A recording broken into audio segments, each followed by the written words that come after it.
Let's talk about happiness, or more so, why is it so difficult to be happy?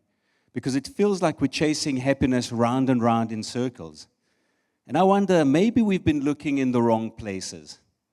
Aristotle and the Dalai Lama have both said that happiness is the purpose of life. And if such great minds agree, then why is lasting happiness so elusive? Maybe it's as simple as Bobby McFerrin's words, don't worry, be happy. The thing is, conventional wisdom tells us that in order to be happy, we must do things that make us happy. Some people find it in cooking, other in cycling or knitting. Yeah, knitting, yeah? Because nothing screams like I'm living my best life, like a well-knitted jersey. The thing is, conventional wisdom is wrong. You know those people that go for a run and they get the endorphin flowing into their system, and at that moment they're Mr. and Mrs. Happy? Well, what happens when they miss the run for a few days? Suddenly, Mr. Happy turns into Mr. Snappy. This is the guy that everybody says, hey, he missed his run, so you better run away from him. And that's the problem with happiness. Doing things that make you happy only while you're doing them doesn't make you a happier person. The good thing is that the key to lasting happiness is inside all of us, and it's very easy to achieve. And with the right training and instruction, anybody can achieve it. But how do I know so much about it? In March 2022, my world collapsed on me when I found out that a third person is involved in my marriage.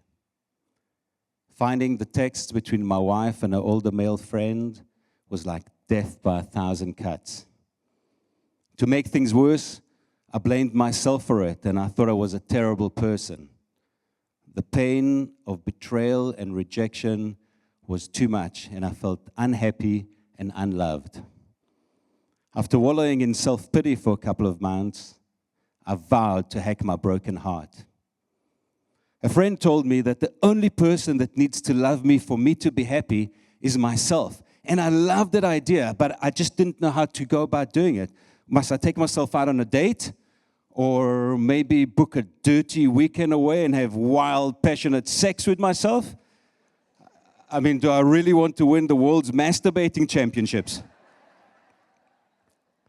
Well, I started studying self-love, and in the process, I discovered the formula for happiness.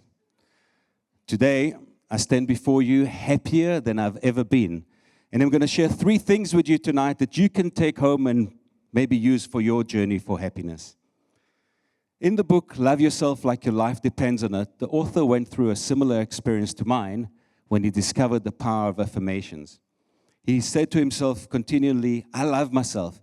And after a while, his subconscious mind believed what it heard, and he started loving himself. And I thought, this is brilliant and simple. So I chanted to myself continually, I love myself, I love myself, I love myself.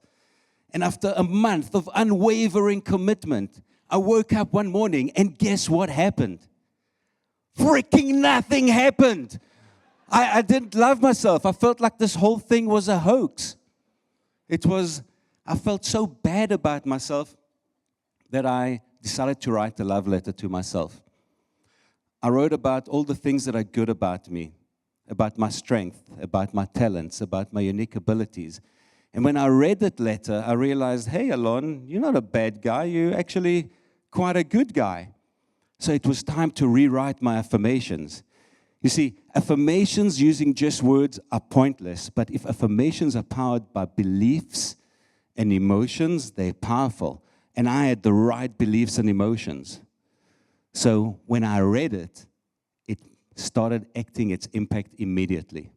And I wrote, I love myself. I am a magnificent man with a beautiful soul. I am enough. And that thing is so powerful now, I can still feel it. And if you guys look closely enough, you can see it makes my hair stand on end here. So now my mind knew that I loved myself, but my body needed to feel it too. And it turns out that love is actually a chemical reaction that takes place inside our body when a hormone called oxytocin is released into our system. And did you know that we can train ourselves to release those hormones when we want to, and we do it with meditation? My morning meditation takes 5 minutes. I do it in the morning before I get out of bed, and I think about somebody whom I truly love, and it's always my kids. And the moment those hormones get secreted into my system, I peck out laughing, and for the next few minutes, the meditation maintains the feeling of love in my body. So when I get up, I've got a smile on my face, and my whole day starts out better.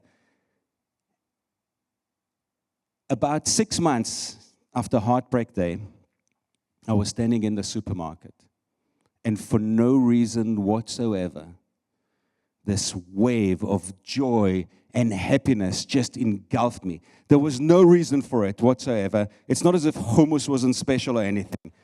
I just knew and felt that I was happy, and I realized that self-love is the foundation for happiness.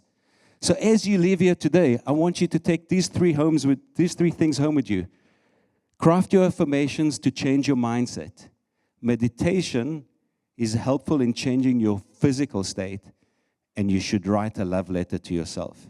And remember this, if self-love is the key to happiness, then the lock is you.